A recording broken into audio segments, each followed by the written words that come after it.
Hey, it's Joe West from the West Barn with Mike Shimshack. Today our guest is us. You know, we've been wanting to do this for a while just because we talk so much to other people and they're so interesting. We don't ever really just hang out. You know, some of my favorite parts of podcasts that I watch on a regular basis are just them talking, you know, to the people that are in the room. When I was on the Adam Carolla podcast, they do 3 hours a day, and the first hour and a half was just them, and then they brought me on for the second hour and a half. Interesting, you know. I mean, it's the people that do the podcasts are interesting, and I don't know that people know anything about our backgrounds, and we'll get into that during this podcast. But the reason for our podcast has been that we always wanted to be included in conversations from people that are, you know, when we were coming up, it's like, imagine the opportunity to sit in a room and have somebody tell you the way it really works. Right? Yeah, definitely. That's what these are, you know, and we've been able to be in those rooms and be a fly on the wall as kids, and then be the thing in the room that people are on the fly on the room's walls that we're in, you know. So I always thought that was really cool to be able to hear the real deal, because no one tells you the real. Why do people not tell you the real deal? I don't know.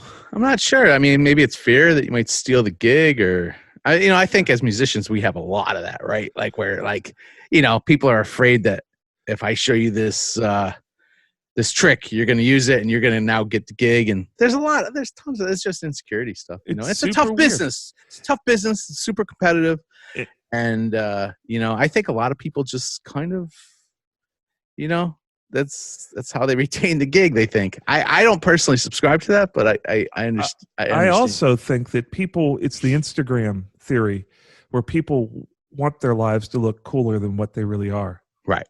The reality is that a lot of these guys that are tip-top names that you would say, oh, that guy, he's set. He's not set. No. He's still struggling. I was always amazed with musicians that I revered, that, you know, I thought they would never want to work with me because they played on, you know, whatever records. You know, Near, for example, is a great, you know, our friend Near, the drummer, Near Z. He's playing on some incredible records, you know, tons and tons and tons of hit records. And I remember when I first met him back in New York City, gosh, I've known Near probably for almost 20 years now. And I was amazed that he was willing to play on my stuff. And, you know, I remember him saying to me, he's like, listen, man, you know, I'm a working musician. This is how I make my living. You know, I like the music you're making. I want to play on it. I was like, wow, okay, cool. This is amazing. You know, that's true. You know, a friend of ours, mutual friend, is starting a new platform where it's going to be like a Facebook for musicians, you know, and I'm not sure how out there it is, so I won't talk about it. But he was saying he was talking to like a really upper echelon engineer, like someone that we would look at like Tom Dodd. It wasn't Tom Dodd, but someone that, you know, and the guy was telling him, you wouldn't believe how many people won't even call me because they think that I won't work on their record, that they can't get me. And the reality is a lot of times I'm just like searching for work. Yeah, for sure. They got to work like everybody else. So, you know, they're not living in mansions, most of them, you know, it's still work. Well, the other thing that kind of blows me away is during this COVID-19 thing is that the people that you see on Facebook that are saying, hey, how do I file for unemployment? Or I didn't get my stimulus check, and they're really sweating it. And you're thinking, whoa, these are guys that I perceive them to have tons of cash stashed away, and they just don't. No. You know, they're like anybody else. They're like anybody else. Yeah. I think that's it. I really do think that people are like, oh, I've achieved this level of notoriety where they're treating me like I've got somewhat of legend status, right? Or I've been at the top of the charts, and it's like, I can't act like I'm not there all the time. You know, I can't act like I still have to make rent. It stresses them out. You know, the reality is they don't want to ruin that illusion. Right. They don't want to lose the illusion, but it also, you know, this is a difficult spot for them too, is that, again, they still have to work. And I think a lot of people just assume that they can't have some of these players on their music. That's just not the case. You know, you see these platforms like Sound Better that's out there now, where you can hire musicians to play on your stuff. Mm-hmm. And that's a whole new, I don't know if you've seen this yet, but it's like this platform where, let's say you want, I don't know if Nier's on there or not, but, you know, you can hire a world-class drummer for whatever it is, $150, $200. You send them your tracks and they play on it in their studio and send it back to you. That's that kind of stuff we never had. That's incredible. Right. You know, and I think you can get world-class mixers, whatever. It's amazing. People also think like, hey, when I hire a guy to play bass on my record and he's legendary, they don't realize that guys in Nashville that are legendary are doing that for $200 for a 3-hour session. And some of those 3-hour sessions they're playing on anywhere between 3 and 5 songs. Do the math on that. You got a world-class player, what, 5 songs, $200, you know, you're paying $50 a song, you know, or less. What is that? You know, 4 times 5, you get the point. It's, you know, you're paying somebody 40, 50, $60 to play on your song. That's a legendary dude. So a lot of people don't even know that that exists. And I think that was probably okay back in the day when the quantity was there. And these guys were doing triple sessions a day. Even if they were just demo sessions, they were doing triple sessions. That is not, even before COVID-19, I think that had dried up. You saw probably more of that than I did when I haven't been in Nashville long enough. But I think I've been here 10 years. But I think previous to that, it was just, you know, 5 guys in a room just knocking out nonstop, you know. I didn't experience that too much in my time here. So if people don't know, in Nashville there were 10 a.m. sessions, 2 p.m. sessions, and 6 p.m. sessions. Union guidelines like 3-hour sessions. Then they'd have an hour to get to the next session, and these guys would work at these lower rates, but they'd be booked 3 times a day. And, you know, even if they were only making the minimum, like a demo rate of $200 a session, well, then they would end up making $600 for the day, and you put enough of those days together and it starts looking pretty good. But that's just not the case anymore. You know, publishers want you to leave the songwriting room a lot of days with a little worked up demo that is what they'll pitch. So that whole economy has changed, which leaves a lot of people stressed out. Maybe you can explain also the different tiers involved with the union of how it works, you know, demo versus low budget master, and right. You know, so for people that don't understand that. So there's a lot of fees associated, but when you add them all together, demo scale is about $200. It used to be, and they've changed the rates and they update them, but it was $150 for the sideman, the guy that was playing on your session, and then every session would have a leader. That leader would usually get double the amount of the sideman. So you'd have one leader, excuse me, who would make the charts, and would organize the session, make the phone calls, and in the session would kind of act as a liaison between the producer and artist and the band. And that guy would make $400, and the band would make $200 when you added in health and welfare, pension, self-cartage, all the little ancillary fees. So that was a demo scale. And then they've just recently changed this. They had a low-budget master and a limited pressing. So these are 2 scales that lived right around each other, and they were just about the same. They've recently changed this so that low-budget master is now more expensive. So it's going to cost you, it used to be they were only about $10 to $15, $25 apart from one another. But in low-budget master, if your budget was less than $100,000, you could go ahead and get this record done at a special rate, and then you could really release it. So when you hired these guys in the demo, under the guise of a demo scale, it meant you could play your songs in the industry to get them cut, but you couldn't release them on Spotify. You couldn't put them on albums. People still did, and nobody made a big stink unless they became, you know, the records really started to sell. But the reality was, if you're going to hire them and get them for that $200 per musician rate, you weren't going to be able to really do anything other than work the song within the industry. So they would go to these scales like low budget master or limited pressing. And low budget master was like, hey, if your budget's less than $100,000, we'll reduce the fees, and you could get this for about $250-ish, $240-ish in that area. And then you could go do whatever you want with it. And they've since, and limited pressing was very much the same. It just had a qualifier that you couldn't sell more than 15,000 units, I believe it was. And you'd be protected up to that. And after that, you'd have to negotiate a different contract with the union. And above that was master, which is what, you know, the Blake Sheltons of the world, and, you know, whenever you see a record coming out by Little Big Town, they're playing master rate. And those master rates, if I'm remembering correctly, was about, I want to say about $400 a guy, $380 a guy, and double for the session leader. And then if you were really on a big date and they wanted to guarantee you had special musicians that they wanted to guarantee that you would have, JT Cornfloss on your session, well, then you'd get into double scale, triple scale. So, if you really are rocking it, you could make up to about $2,000 a day. If you started tripling that $400, and if you're the leader, you're at $800. 8 times 3 is $2,400. You get $2,400 for one session. Those are very, very rare. And with the lack of work, it's really sort of, there's not a lot of guys. When I was first in town in 2000-ish, there were you could call on 15 to 20 drummers that were doing it and that were busy. 15 to 20 of them. And now I bet you that's, there's a lot less of that. You can maybe get 2 or 3 drummers that are really rocking, and staying super busy, and the rest are doing other things to survive, working on, production projects and custom records or whatnot. It was its little economy that was really interesting. And it was, whenever I was signed to Sony ATV as a songwriter, I was in that, and I was making a lot of my own records because that's just my process. But I was continually, my co-writers would cut a song that we wrote together on their sessions where they'd go into a studio and put a band together, and you were jumping around from studio to studio while your songs were getting cut. And there were, how many studios would you say? I mean, there was probably 20 plus rooms that had big old Neves and SSLs, maybe even more than that.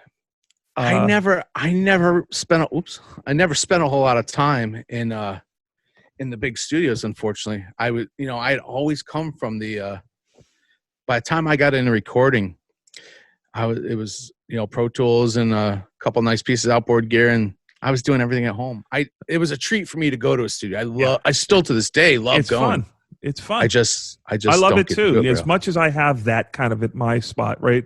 I've kind of got the ultimate home studio that looks like a big studio. Yeah, it's ridiculous. But I still love going into Ocean Way on a record date because I feel like it's part of the pageantry of being in the music business. Yeah. It's like, okay, I'm making a record. It feels like, I was out mastering a record with Ted Jensen, and Ted played the song, and I attended the mastering. He's moved to Nashville, and he plays a couple more times, and he turns around to me and he says, "Hey, aren't you going to tell me what to do?" kind of jokingly. And I told him, honestly, I just wanted to get out of my studio. I wanted to go and be somewhere else because it's fun, but amazing. Those, I would say that they're probably, especially with COVID, it's really, who knows how that's going to rebound, but it's been getting smaller and smaller. People don't realize the reason why Nashville still is the largest, when you talk about large format recording, having a recording studio, really, Nashville is the last place that has that going on. New York, it's all gone. LA has a couple, I guess, but yeah. So it's really Nashville. Yeah. It really is Nashville, and they don't realize that all is the only reason why that's possible is because of the publishing world, because of all these song demos that happen. If they had to rely on just master recordings, they'd never be able to make it. Right. So who knows how that's going to turn around? Do you see a change coming, you think? With the health of the record companies kind of coming back, they're making a lot of money right now on streaming. The masters are paying a lot of money on streaming. Do you think we're going to see a renaissance of? I also feel like there's got to be a push back to organic music of real people playing real instruments. It's got to. I feel it coming back. Maybe I'm crazy, but I don't know. The problem with money once it congregates somewhere, it doesn't want to trickle down. Right. So, but if something comes along that's, as well as I do, something comes along that's huge, right, and it's all real drums and bass and guitars, and it's a band, right.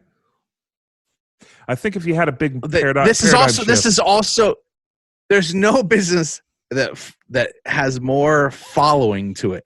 When something's big, it's replicate. Like the Nirvana change, Yeah, absolutely. If something came like that, then maybe there would be a world. But it's been spread out so much because you can get a laptop and make a record with good mic pre's, and you can do it track built. It would have to really require that you had those guys in one room, because that's what you would need the scale of a bigger room for. Right. people buy these Neve mic pre's and API, the box console is pretty intense. It's like a real console. They've added more size and scale to it. So you get these guys that they spend 20 grand on something. Next thing you know, they've got the means to record a little band right there. Right. I guess it doesn't matter because good music is all that matters. It's just so much fun. It's like nobody needs a 1970 Chevelle, right? Nobody needs it, but they sure do want it. It sure is fun. Gotta have it, yeah. And that's what recording studios are. There's like a 1970 Chevelle, which is like has no intents and purpose. Do you need what that is, or it doesn't handle well, and it's a death trap, and there's no airbags in it. But it just is part of what you imagine is great about the pageantry of being in a recording studio and making a record, doing something important in a big room. And I always will enjoy that. I miss that from time to time, but I don't know if it's coming back. Only time will tell. The music business is in such a weird spot. Who knows? I was just on a post today. I was trying to post I joined a couple of songwriter communities on Facebook and some production communities, and I was trying to post some links to the podcast, thinking, oh, this might be a good way to get to people that would be a good audience. And when you read those forums, it's it's bleak. Right? They need this podcast, desperately need this podcast. I think I'm one of the only ones, but man, I'm supremely optimistic about where it's all heading, because to me, it's like I'm just feeling from the A&R people I know that they're getting more bullish about signing things because they're making money. They're willing to take risk again. Risk was the issue, right? When Napster came along and all the thing kind of fell apart. But do they know how? The problem is, like, when you had a record company in the 70s that would hold on to a band and let them, like Rush made all these records that were unsuccessful till they found who they were as Rush. Same thing with the Eagles, Right. All the record companies all the people that do A&R at these companies that I've been familiar with, they kind of got to the point where it was like, oh, we don't really do A&R. We don't do development, we'll call it, because A&R doesn't stand for artist relations. It's artist and repertoire. Mm-hmm. So it doesn't necessarily mean that they develop, but that was their role, right? They would sign this young kid like Avril Lavigne, and the first record wouldn't do great, but they'd hold on and do another record. Now it's like, oh, we need a record that's already moving, that's already trending, and then we'll take it off your hands. I don't know if they know how to do that. I just talked to a friend of mine who's a manager. He manages a pop act, a solo female artist. And she signed to a major. And, man, it's a very interesting thing how they work now. She didn't have a following when she signed. She's just really talented, had a really cool sound. It's almost like, you either build this giant following and do a deal, or you have absolutely nothing, and the mystery lures people in. It's the middle ground that's no good.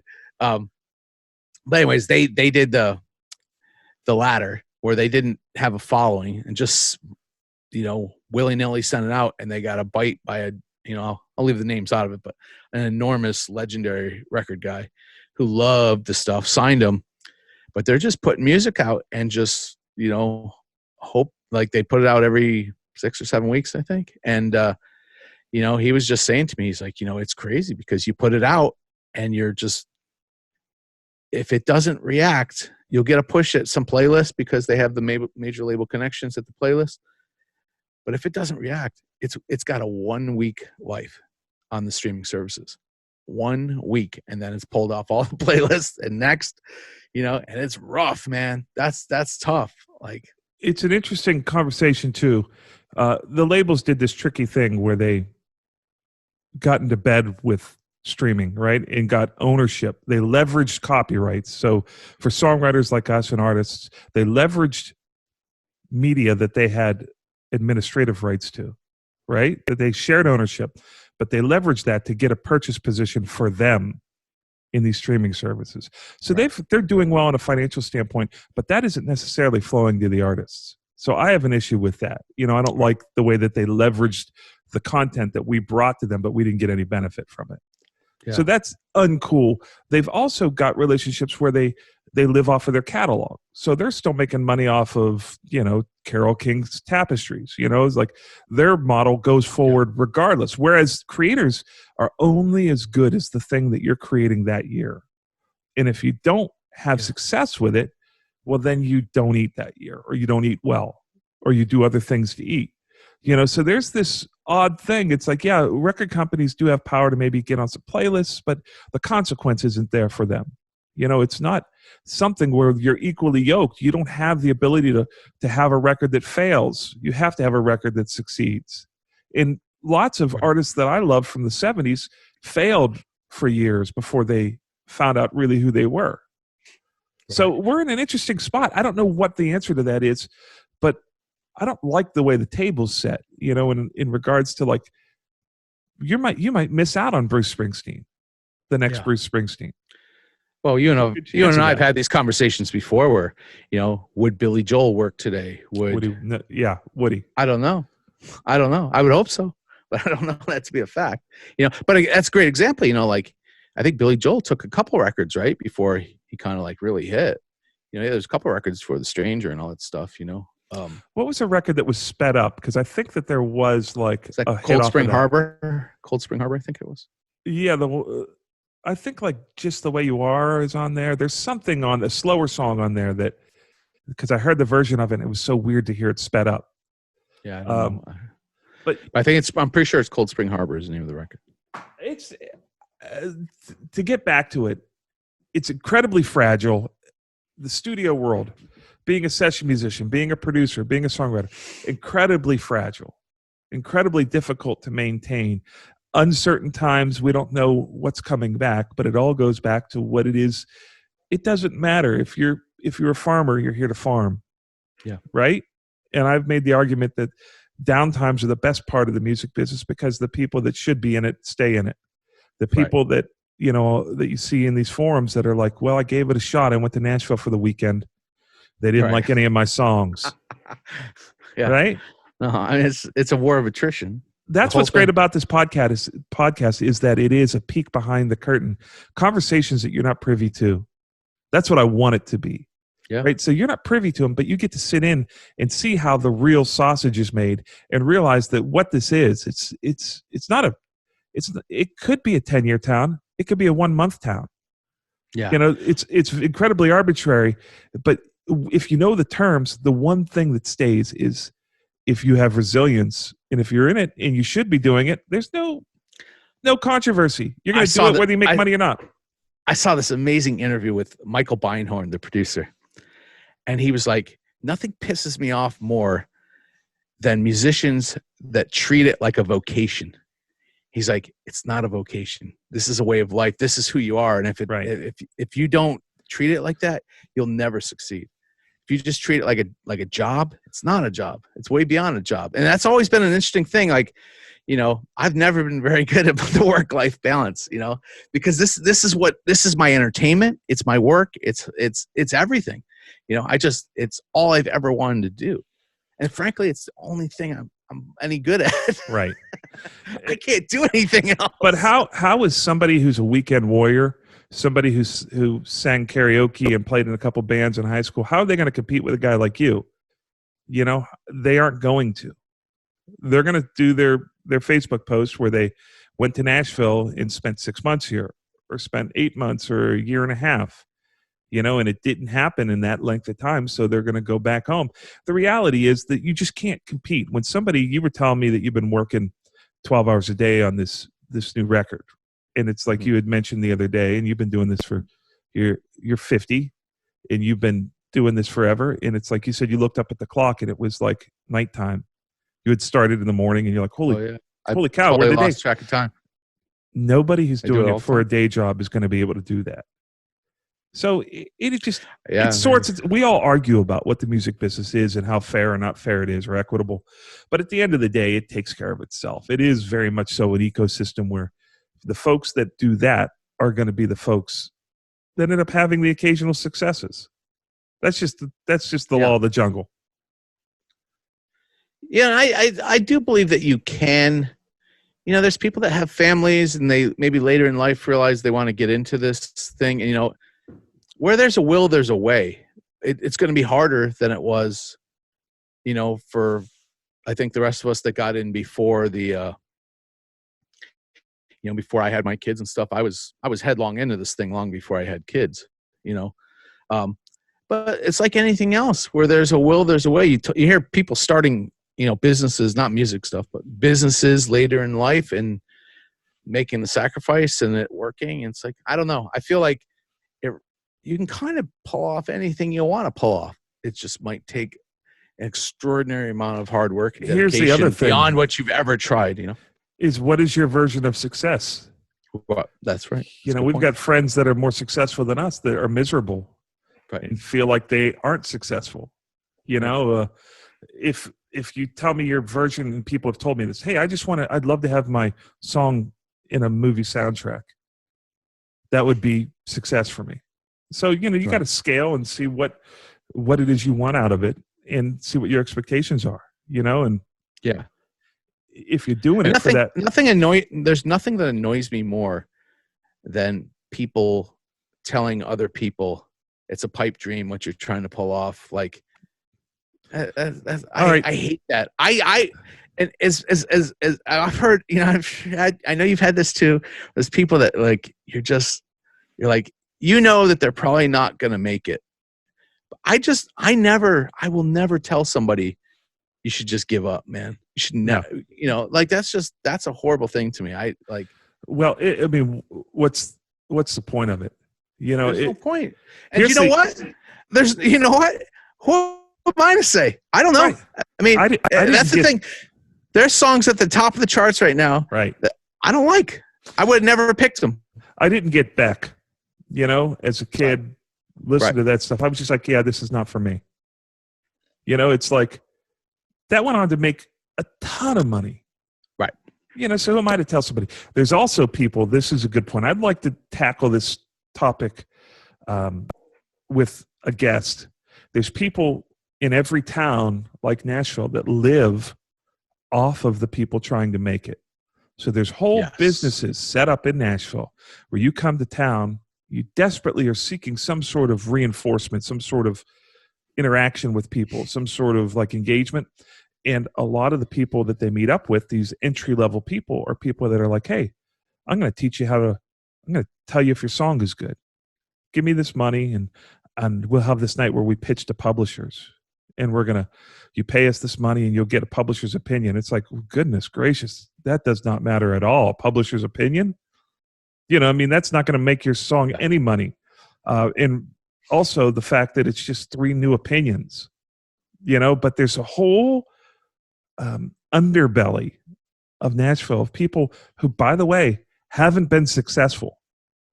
There's a famous person that controls a big opportunity in town that siphons people off to their songwriting school, where it's like, hey, take these courses, study under me. And, you know, this person is not a hit songwriter. They have not had, you know, they were on a copyright maybe a bunch of years ago with a bunch of writers. And at the end of the day, they have not sustained a successful career. And they're making a living off of telling people that their songs are garbage or that they're great or this is what you got to do. And it's always followed along with money going into their pocket. There's a lot of that in town. There's a lot of production companies that will sign you to record deals where they have their own photographers and their own engineers, their own studio and we're going to promote it this way. These people are just separating you from your money. There's a ton of that. That's my big pet peeve in Nashville. What are your thoughts about the being paid to write songs with people? I have done that. Maybe a handful of times, maybe 2-3 times. I got involved with my friend Tim Johnson was very sick, and I wanted to spend more time with him, and he invited me to go on the songwriting retreat with him. And they kind of had this thing where it's like, hey, go write with hit songwriters, right? I went on the website, and I didn't like the way the website was phrased. I thought they were selling access. In long story short, if you treat it like golfing with Tiger Woods as an experience, I'm all for it, because we had some beautiful. I went on some beautiful retreats with these people, and I'm still friends to this day with all of them. Extraordinary people. But if you sell it as though you're going to become a hit songwriter, if you sell the dream and not the experience, then it's wrong. I could see how you could write with somebody that's a hit songwriter, and there's value exchange there. I don't do it because I don't feel good about it. You know, I have friends that ask me to do it. But why don't you feel this? The reason I'm asking is I had a friend in New York City that I always thought, man, that's horrible. You can't charge someone to write songs. And he did a lot of this stuff with a lot of, you know, wealthy New Jersey, New York City kids that, if you know, the families were wealthy. And his whole thing, it was an interesting point of view. His whole thing was, wait a second, you know, if you get what you're paying for is my experience, right? You're paying, like in any other business, if you're hiring, you're going to see a doctor that's super experienced, you know, you're going to pay more for a guy that's just has seen it all kind of thing. You know, that was kind of his point. And I was like, you know, I kind of never looked at it quite like that. Like, I think we're conditioned as writers to not value ourselves and our skill set. You know, we write every day for free, we write nonstop for free, and we don't, I don't know. Is it wrong to, I've done it once or twice myself. I don't do it regularly, but it is, I don't know that it's wrong to do. I think if you hire a plumber, because you would not get in the room. You would not get in the room with somebody. Right. You would not get in the room with somebody that was a brand new songwriter. Right. Otherwise, your time's it's just not worth it to you. So by getting in the room with Joe West, you're paying for the experience. You're learning.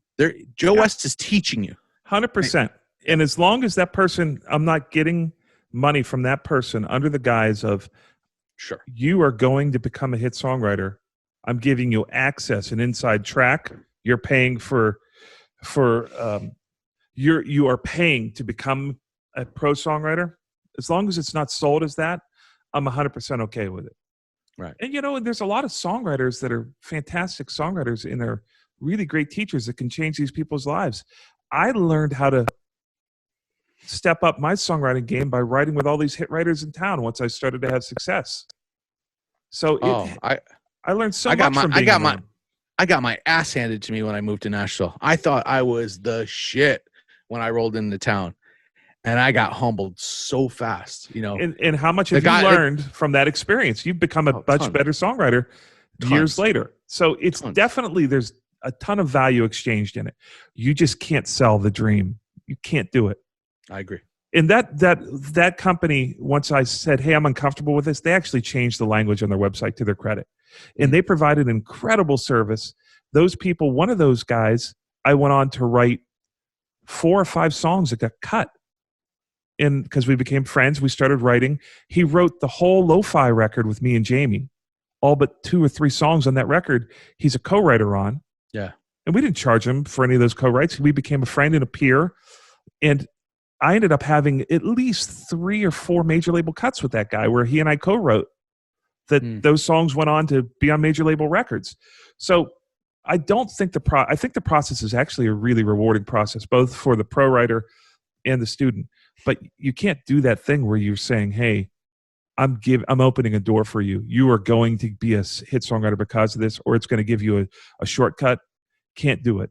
I think that's disingenuous. In the same way that whenever people come to town and someone says, hey, I'm going to sign you to a record deal and put out your record, but you're going to have to pay us $10,000 aside to cut the sides, and then radio promotion and photography, or I'm going to do a songwriter workshop and teach you how to be a hit songwriter. And I'm not a legitimate hit songwriter.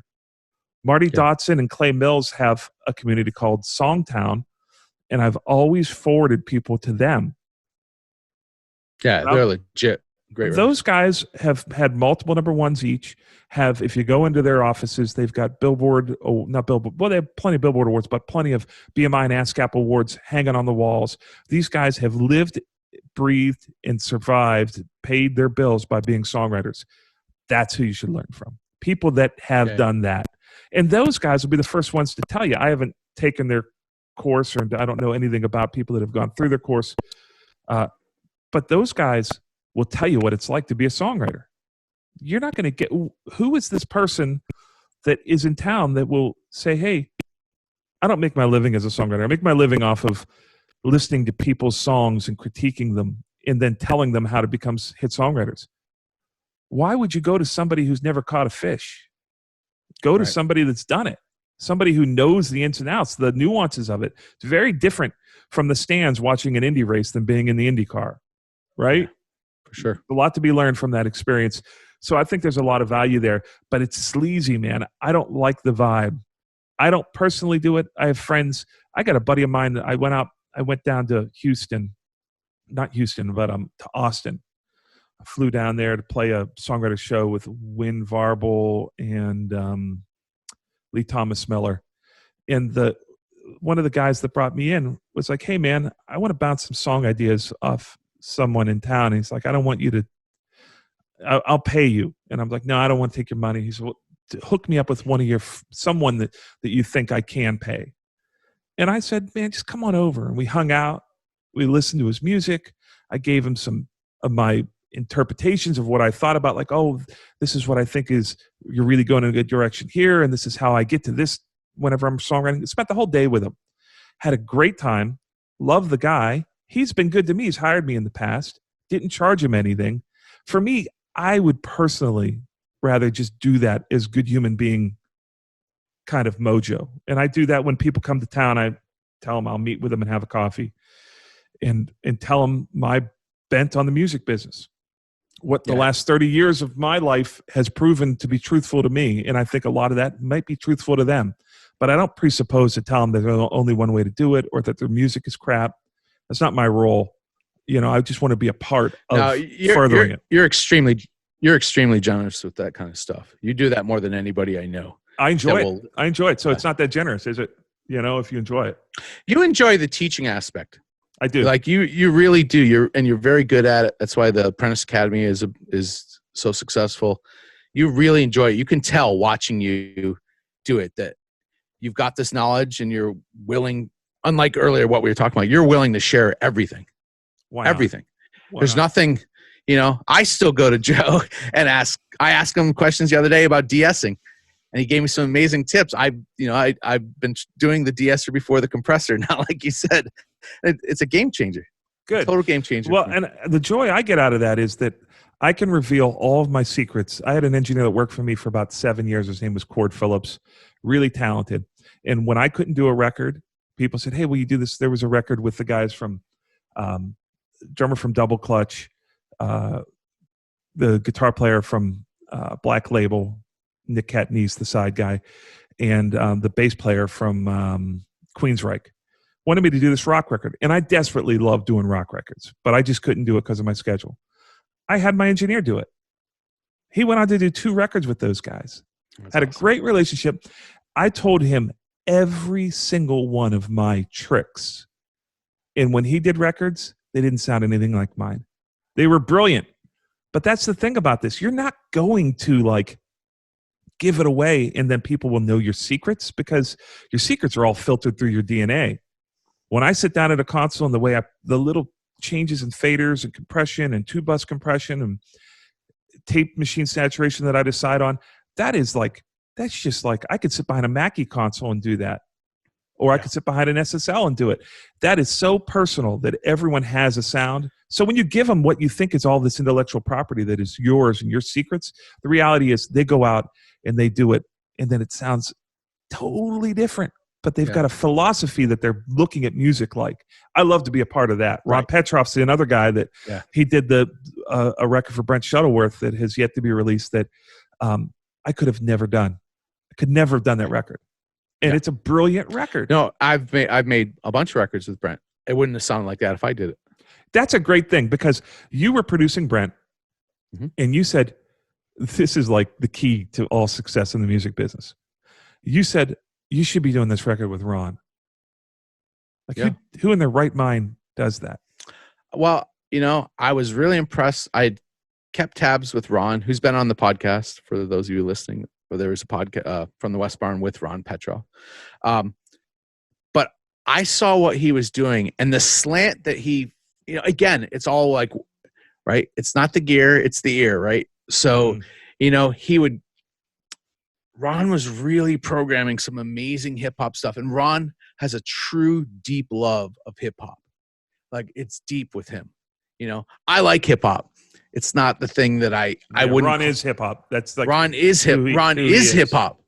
It is who he is, and that's what Brent wanted to go after. And I knew that I wasn't the right guy for that, And so I love both those dudes. I love Brent. Brent's one of my favorite people on planet Earth. I mean, that's some real maturity, though, to like give up a gig that you have. Some people would be so afraid of losing that gig, and you said, you know what? For the best thing for where you're at and what you're doing, you guys should go do this thing. And they went and did something you couldn't have done, which is like the ultimate, like, for me, that's like a Rick Rubin level decision where it's like, I knew we had kind of maxed out what we were doing. We could have kept doing what we were doing forever, but we weren't growing anymore as like a team, and he needed to go. This was good for Brent too, because I think Brent had an attachment to our working thing, and I think he wouldn't have left. Well, I think we both got a little complacent.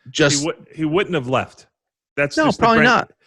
But here's the beauty in that. Brent has the ultimate trust in me, and that's why. That's my point. I'm getting at is that I would have been abusing that trust if I knew that Ron was more capable of making the record Brent was talking about, and I just tried to do it just out of ego. It would not have. That record's cool, really cool. It's the difference between great and maybe amazing. Right. So if you have the idea of maybe amazing, that it's out there, that you think, then if you step aside and the record goes on, they'll forever trust you. Even if they have to go on and make 10 more records like that, you will benefit down the road. Yeah. It's the difference between being a day worker and being a plantation owner. It's about the cultivation of what it is we're trying to do. We all have to make our money, and you can make that money by writing by the day as a pro songwriter for pay, or you could do that however you do it. But if you have the ability to step back, there is a harvest to be had from doing what you think is best for the project. I have that story with Chris Grace where I left. I had done 3 records for him, and a really cool kind of like Tool-esque progressive rock records in New York City. And Chris came to me, and we had such a good working relationship. I could tell it pained him to tell me that he had the opportunity to work with Malcolm Byrne, who was a Grammy award-winning producer. And I legitimately was excited for him. So much so that I sent him off with mic pre's and a microphone that he sounded fantastic on to go make this record with another producer. Wow. I freed him up to do that because I was like, oh, I want this for you. Yeah. It turns out that when that record was done, they didn't like the mixes that Malcolm had done. And so they sent him over to me, and I mixed it. Malcolm loved it, and Malcolm hired me to do a Sparkle Horse record, a Rachel Yamagata record, and then hired me to do an Emmylou Harris record that was nominated for a Grammy. Wow. So think about that. I give up, and Chris was a good paying customer in New York City for my day rates as a producer and engineer. I not only let him go gracefully, no pun intended, Chris Grace, I was happy for him, legitimately happy. Yeah. He went on and made a great record with Malcolm that I couldn't have made with him. It just wasn't where we were, right? Mm-hmm. Then I got to be a part of it, and I got the harvest of being nominated for a Grammy. And the record that year that won the Grammy was also a record I had worked on with Malcolm Byrne, The Wind. We had cut a song for Warren Zevon on The Wind, his last record, that won the category. We were both nominated in that category, but we had done an Emmylou Harris duet with him. And so I was nominated for the Emmylou Harris record, but I participated in the Grammy award-winning record that Warren was on, which is another thing we'll get into down the road about what the difference between winning a Grammy, being nominated for a Grammy, and that's a real skeevy world too.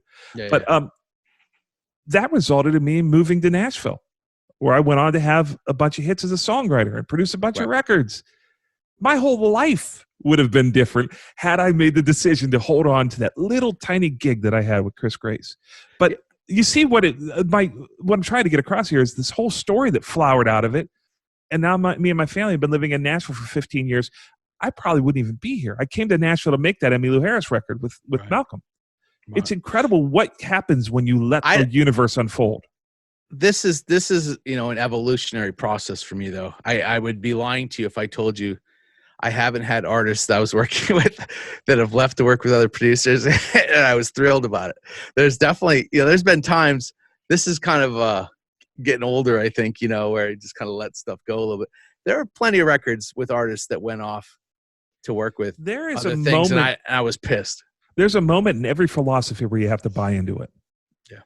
Every single thing you have to say, do I want to become a born again Christian? Do I want to commit to doing this thing? And when you decide to be happy for your friends when they have success, even when you don't, that's one of them, right? And when you decide to give up clients because you feel like you could see it from their perspective, how they could want to go and creatively be in a different creative relationship, if you could do that gracefully, it's not natural. Nobody wants to lose a gig, the money, and then the pride. Like, well, why would he go to Malcolm whenever we're kicking ass on these records? I could get into I could spiral with that. It's a decision not to spiral, to say, you know what, forget that. That's right.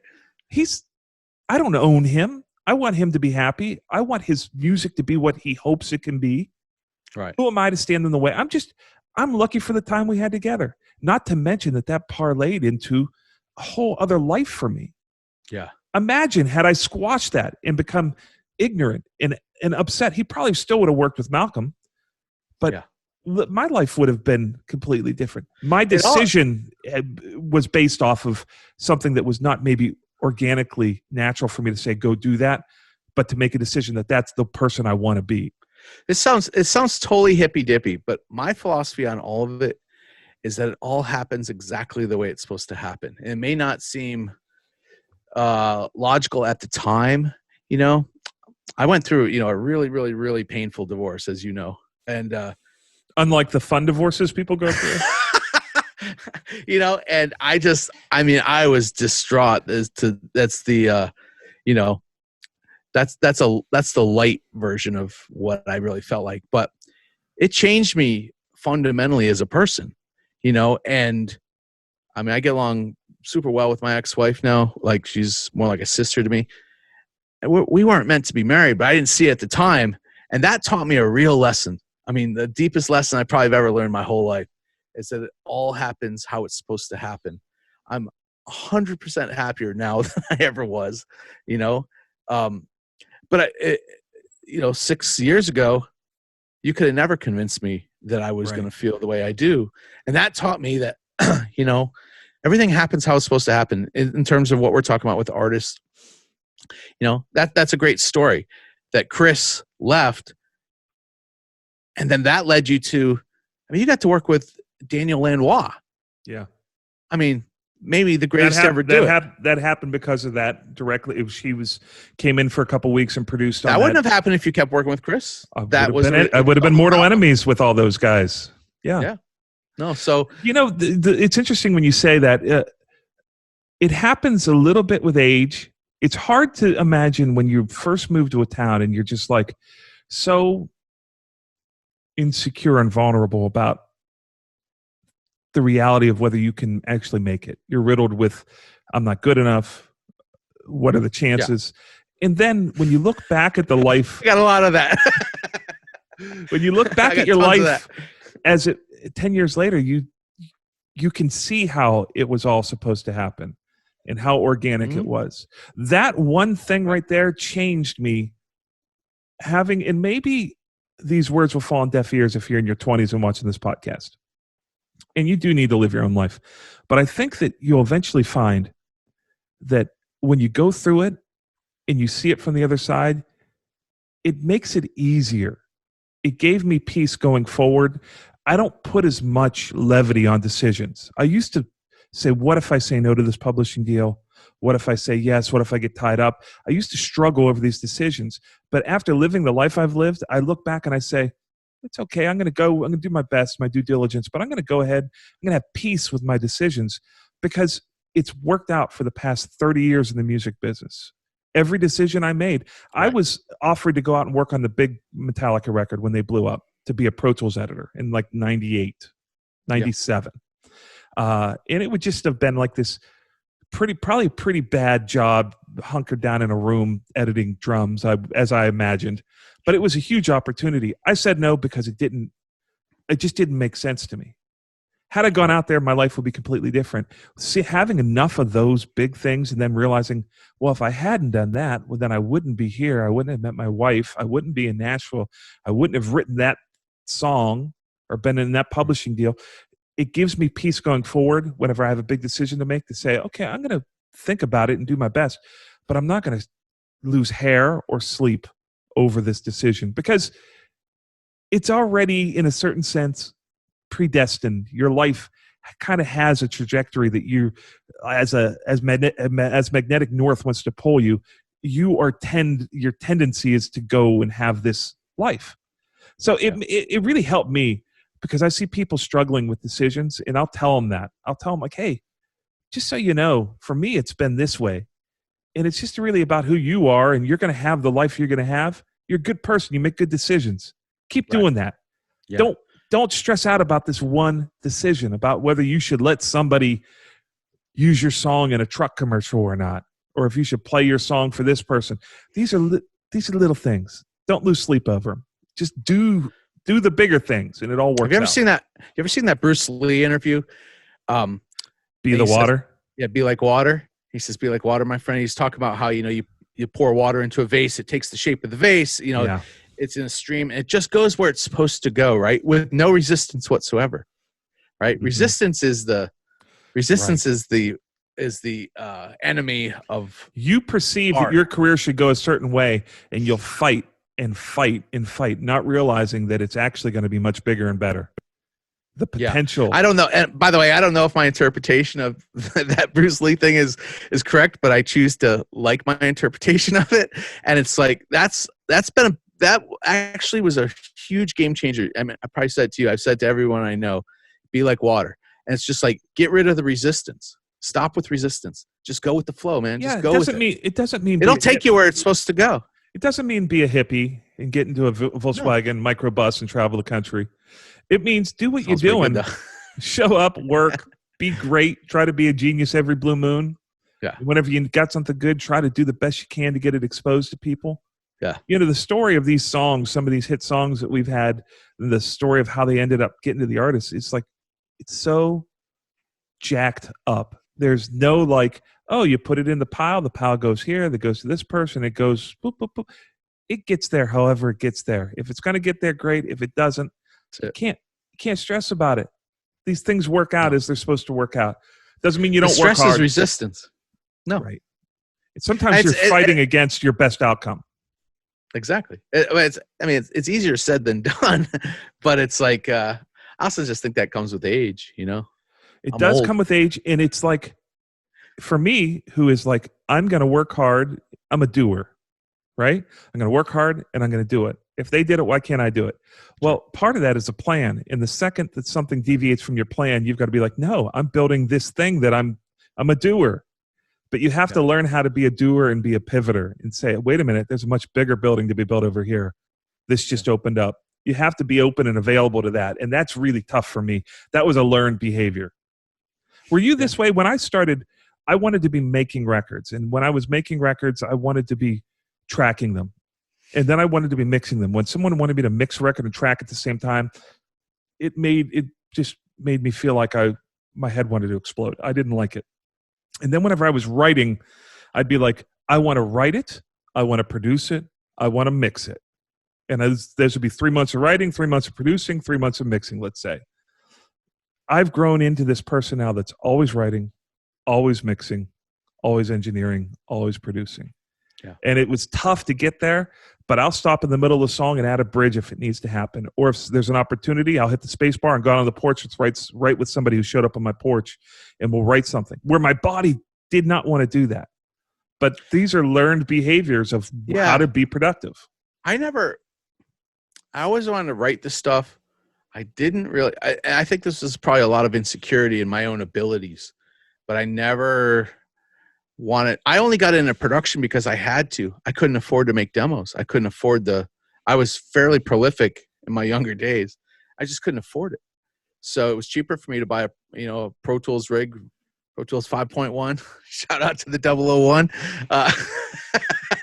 And I had That the 001, vintage sound. baby. Yeah, man. But I had to teach myself that. And then all of a sudden, some of the demos, the labels, this was at that time where labels were starting to go, oh, that sounds pretty good. Why don't we just use that? Like that transition. I was like, okay. But it was never my intention. I never had any intention. I never thought I was any good at it. I'm still not convinced I'm any good at it, and mixing, that's a new thing for me. And it's only because I have this sound in my head that I have a very hard time. We were talking about this the other day. I have a very hard time telling somebody what that sound is, and it's such a clear sound in my head that it's like it's torturous for me. It's more torturous to try to get somebody to follow that sound than to just do the damn thing myself. I have no desire to be a mixer per se, like mix other people's stuff. It's more just like getting this wackiness that's going on up here out onto the speakers. Well, that's the necessity of everything. Why learn how to play a guitar? It's a pain in the ass to go through that process of stumbling around, getting your right and left hand going, and a bunch of calluses. I mean, I think I always thought to an end. I think I always thought there was just some magic to mixing, and I do think there is. I mean, I think some people are just really gifted at it, Yeah. But there's certainly a lot of the stuff that you're teaching at the Apprentice Academy. That's the tips and tricks and how to carve things out, and the masking of frequencies and all that stuff. Like that. I don't know if I've ever been spectacular at, but I can remember this was probably about. I'm 50 years old. This was only just a couple of years ago, man. This is maybe 2 years ago that I started listening like just intently to mixes. I've never done that in my life. I've always listened to music, but I never saw myself as a mixer. So I don't think I really ever pursued that part, And I started listening to Serban's mixes and just going, holy crap, that's like, it's so pristine sounding, I don't know if that's, if I'll ever, if I even want that kind of pristine stuff. I don't know, my stuff's a little sloppier, but I kind of like that, and it's just like hearing where vocals sit, and like I'm talking with a microscope, It's a means to an end, because if you hand your mix off to someone else and it doesn't translate the reason why you sat down to play it with an acoustic guitar, well, then it's a waste of time. The whole thing was spoiled. So it's a necessary part to that. Like I have a big farm tractor here, and I've got a big mower on the back, and I tried to get off the blades, and I was going to bust off the top of the nut, and I went out and I bought an impact wrench. I didn't really, do I need an impact wrench in my life? I'm at 50, I've gone this long without an impact wrench. Right. I bought one because it was the right tool for the job. Right. And when you're mixing a record, it's like you need to learn about how to stage your de-essers at a certain point, because it's a necessity to get the job done. And that's the best way to learn mixing. What I tell all my guys that maybe people are thinking about coming to the academy and they need to know why they should come. There's nothing that I can't teach you that isn't on YouTube. What they don't teach on YouTube is a philosophy. Yes. You could see every way to put a tire on a car on YouTube, right? All the way up to that one where you see in those Arab companies where they'll put it up on two wheels driving down the road. Yeah, Two dudes get out and change the tire while they're moving. Right. There's a million ways to do it. But the philosophy, the underlying of how you see the world, your worldview of sonics, I give that to people. And then I teach them all my tricks, and then they go on and make them whatever. But I teach them how to see the world of that. You can't get that from YouTube because there's just not enough focus on the heart of what your approach to music. Yeah. So you need to find a way, like as a per need basis, you're going to eventually become a great mix engineer because of it. And there's maybe no reason not to. It's not, it's not my pursuit at all. Hey, a lot of people. I want to be able to get out. I want to be able to get across how I hear this music, and no one else on earth is going to mix it the way I hear it exactly in my head. I don't impossible. care if you Can't happen. intended to be a mixer or not. There's going to come a point in time where you're the right guy for the job. There's so many records that I used to mix on major labels that the guitar player would send me things and they'd be so good because he had such a musical sense, right? And you'd just be like, wow, I want to make sure I keep that in the mix. It's so you wouldn't get that. Used to be an engineer, you had to have access to $1 million console. A lot of these consoles, these SSL 100 input consoles were $750,000, $1 million for them. And it's like, well, you can't do that, but you can do that with Logic. Right. And you're at a competitive playing field now. They've got that down now so that you can buy Pro Tools and an interface and you can compete against guys mixing on Neve VRs and 80 series Neves and Js and Es with Gs and all these SSLs and whatever. You don't need that as a price of admission. It used to separate. And I never thought that was a good thing because you ended up having techies mixing your record that were gravitating towards technology and not necessarily musicians. And a lot of times a guitar player would show up with a rough mix that would just blow my mind. Right. You know, that's, I think that the separation of the finances has been a good thing because guys like you get to actually woodshed and get their 10,000 hours.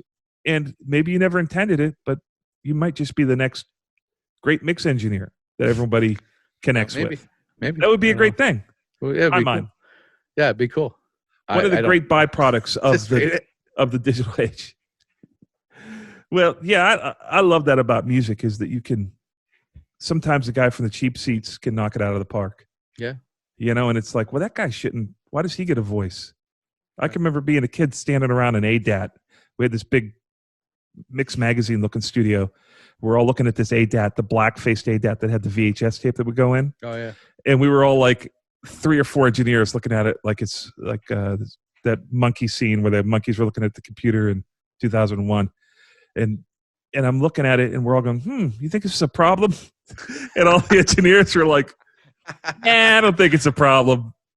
It was a problem. It blew that culture up. Yeah. It was a disruptor to the big studio world. Yeah. It's fun. It's fun to be in the studio, but the reality is you can make great records happen by who and wherever they happen. It's one of my favorite parts about it. Yeah. Frank Filippetti had made that James Taylor record that blew me away, Hourglass. It's won Best Engineered Album, Grammy. And I was on this session with Frank Filippetti and Phil Ramone in upstate New York, and Frank had just recorded it. He hadn't mixed it yet. And Frank told me he recorded it at James's barn in the vineyard with 2 Yamaha O2Rs using the mic pre's and the O2R, which were famously horrible. There was like this first digital mic pre's that I remember it. Yeah, unlistenable. And Frank made this record that was just like it won Best Engineered Album. And when you listen to it, there's moments on that record that will make the hair rise on my arms when I hear it. Yeah, I had this conversation. Well, actually, it was a conversation about an article Neil Dorsman, the engineer, the great engineer, had done Bruce Springsteen's The River. And they did, I think it was Mix Magazine. They used to have classic tracks. Was that Mix Magazine? Right? Sounds. I'm trying to. So they'd go back and they did the song "The River" from the record "The River," and they're like, do you remember? I think that was made in like the late '70s, early '80s kind of thing. Do you remember what microphones you used on Max's drums? And do you remember what you put on Little Steven's guitar amp, what microphones and what? He said, yeah. He's like, I was using 87s as overheads on the drums and blah, blah, blah, blah, blah. He goes, but there's one thing, there's one additional thing your readers should know. We're talking about Bruce Springsteen and the E Street Band. He's like, I could have used 57s through a Mackie on all of it, and it still would have sounded like Bruce Springsteen and the E Street Band. They need to know that. And it's really true. That's been a real experience for me. It's like, you get a superb musician, and all you gotta do is not. And a good song. Yeah, a good song. You just gotta not screw it up. Right. That's it. There's a lot to that. That is like fitting. That is like the key to all the stuff that we talk about and read articles and watch YouTube videos. The reality is, it just doesn't matter. Right. It really doesn't matter. Give me a good song through an iPhone, and I'll buy that over your year-long attempt to redo the Def Leppard record. Yeah. With the Jim Steinman, Yeah. It's like there's something to that. It's inspiration. We're only supposed, the production side of it is only supposed to not screw it up. Right. It's supposed to just do it justice. That's it. Well, awesome. Yeah, man. This was fun. It's great getting to know you. Likewise.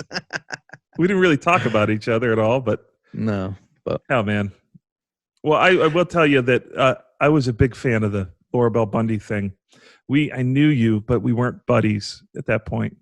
And I heard that thing on the radio, and I think I saw the video. The video, yeah. And I was just like, this is from outer space. When I heard it, I was just like, yeah, trust me. I felt everyone in town felt like it was outer space, and I felt like an alien. I was like, how did this get out?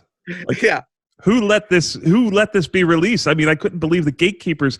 I was infatuated with it because I just thought it was the bravest, coolest sound that was like, had nothing to do with what was on the radio. And it went on to be a hit. And I was just like, you wrote that? Did you write that? You wrote it and produced it? With her and Jeff Cohen. Yeah. And man, just like, I love that. That's the ticket. But she's kind of out there, and this is a loving term I'm using. She's wacky.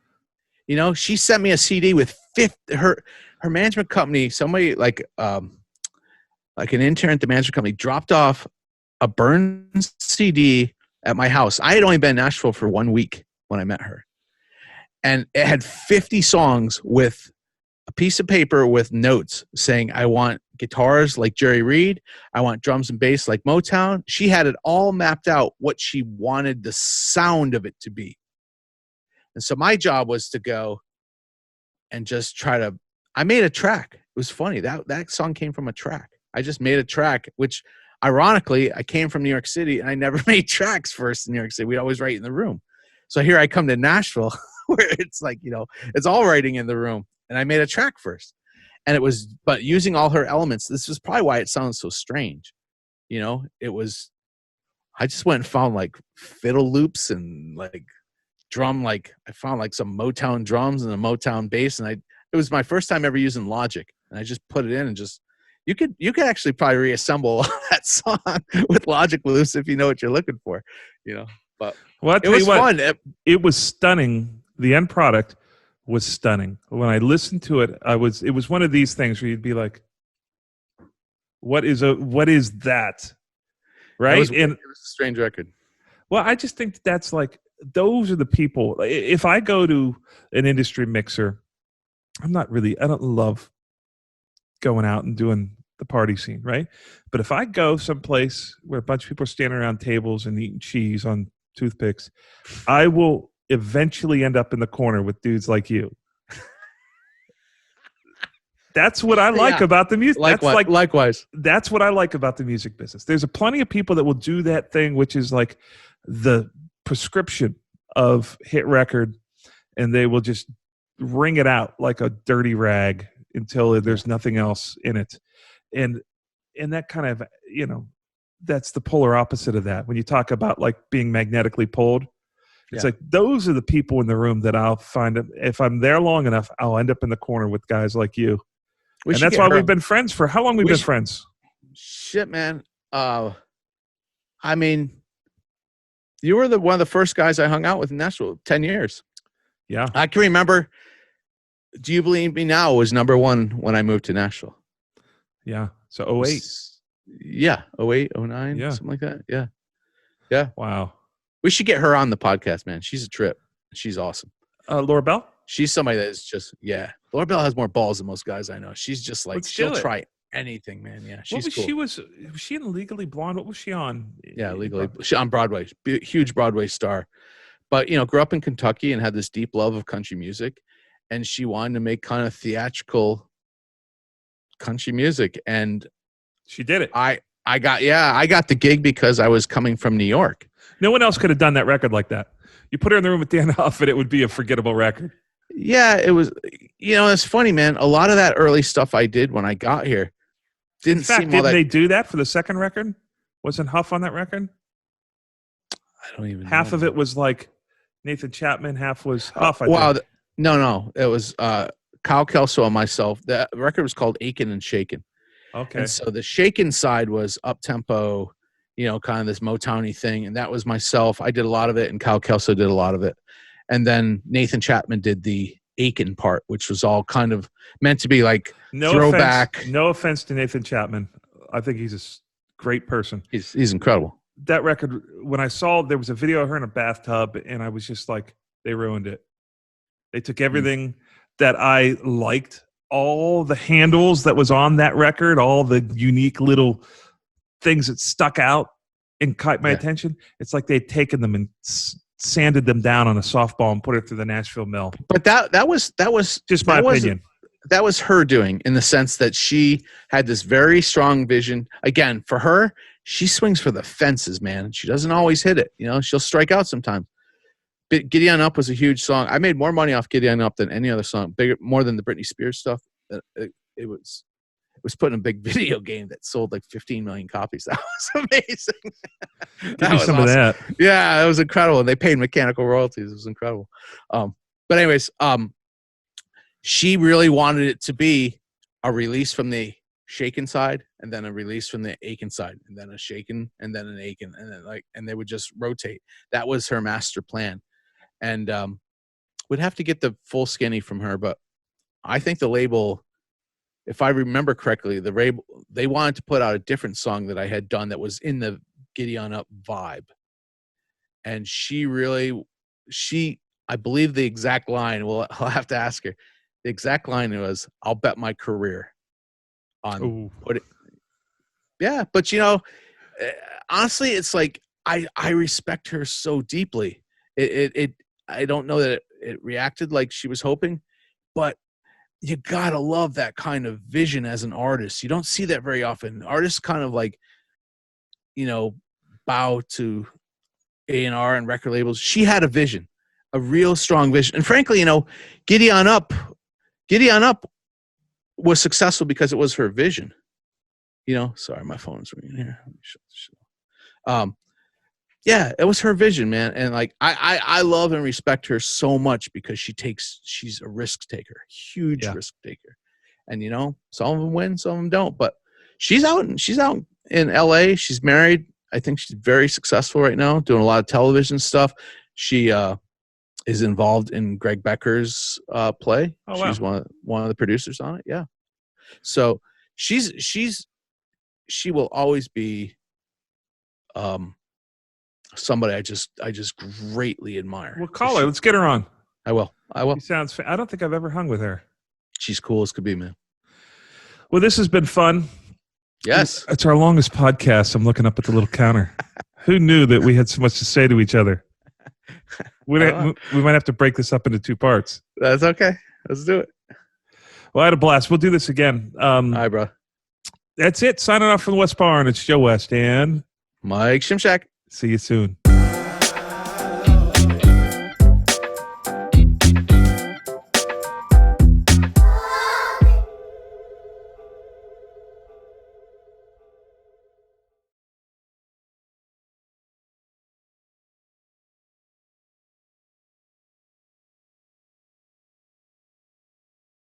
See you, man.